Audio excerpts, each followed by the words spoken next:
Bienvenue chers élèves en deuxième préparatoire et on commence ensemble notre programme de mathématiques et d'algèbre et on commence ce programme en faisant une petite révision de ce que nous avons déjà étudié en première préparatoire et en sixième primaire.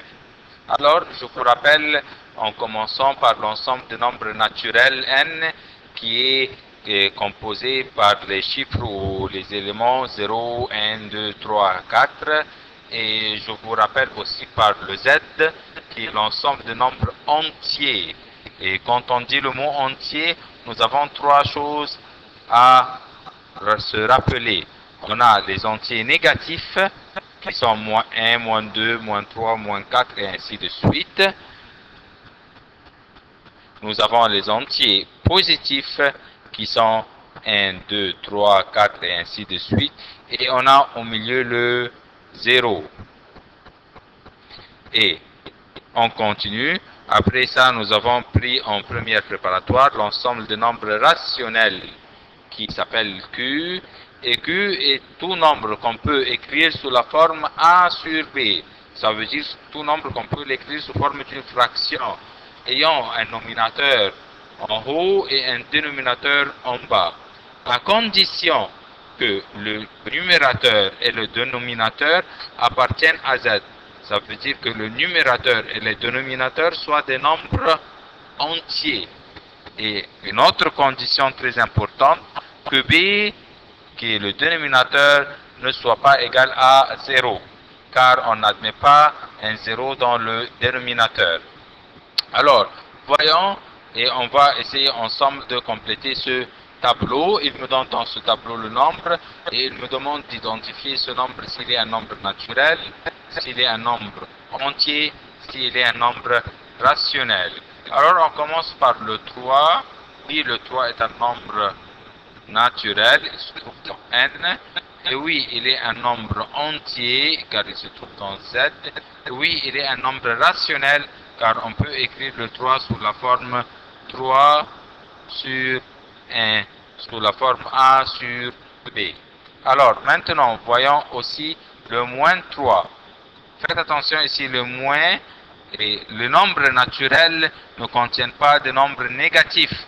Alors, le moins 3 n'est pas un nombre naturel, mais il est un entier, car on peut trouver des entiers négatifs. On peut trouver moins 3 dans les entiers et des entiers négatifs. Alors, moins 3 est un nombre entier, et aussi on peut l'écrire sous forme de moins 3 sur 1. Ça veut dire sous la forme A sur B.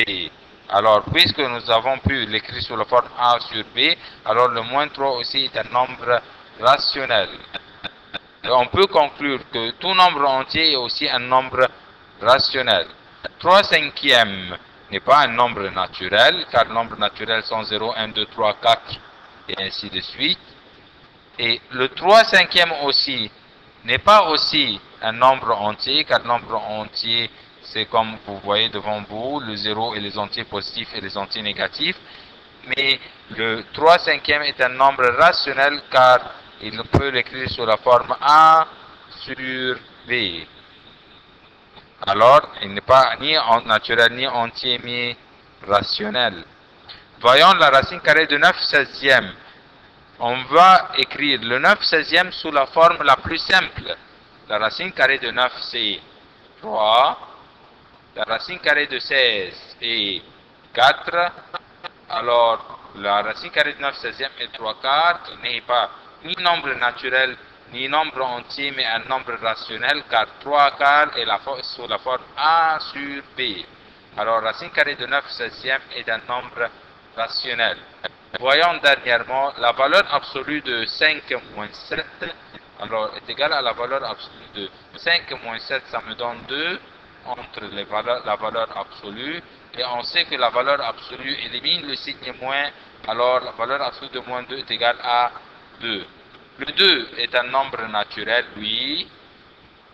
Puisque c'est un nombre naturel, il est aussi un nombre entier et un nombre rationnel. On complète notre révision et je vous rappelle par la racine carrée d'un nombre carré parfait. Si on a un nombre rationnel carré parfait qui s'appelle A, alors ce nombre A qui est un carré parfait admet deux racines carrées qui sont une racine carrée positive et aussi admet une autre racine carrée qui est une racine carrée négative. La racine carrée positive est racine carrée de A. Puisque je n'ai pas mis un signe ici, alors la racine carrée de A, c'est la racine carrée positive.